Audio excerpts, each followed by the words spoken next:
Cet accord pétrolier, ils n'en veulent pas.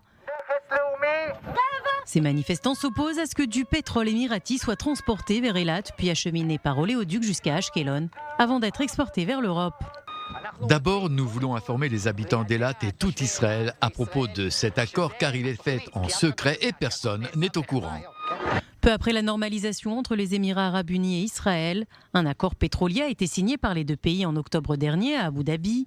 Objectif, améliorer le transport de pétrole et produits pétroliers depuis le golfe arabo-persique vers les centres de consommation occidentaux sans avoir besoin de passer par le canal de Suez, un gain de temps et d'argent. Mais ces militants craignent que cet accord n'engendre un désastre écologique. Ils cherchent notamment à protéger les coraux au large de la ville balnéaire. Il y a des défaillances et le résultat sera une pollution pétrolière constante. Juste ici, juste à côté des récifs, où vous voyez ces gens. C'est là où commence le récif.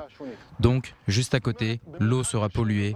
Et l'un des problèmes de la pollution au pétrole est que les éléments toxiques sont solubles dans l'eau et entrent immédiatement dans le système. Donc, même lorsqu'ils nettoient et en font tout un spectacle, le poison est déjà dans l'eau. Pour le biologiste israélien, les coraux d'Eilat sont situés trop près du port où opère l'Europe-Asia Pipeline Company. Même si les tankers impliqués dans ce projet sont censés être modernes, les écologistes estiment que des défaillances sont inévitables. Avec des infrastructures pétrolières vieillissantes, le risque de fuite est énorme.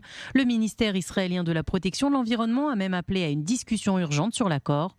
Leur protestation n'a pas pour objectif de mettre un terme au projet, mais d'en limiter l'étendue pour en faire quelque chose de gérable.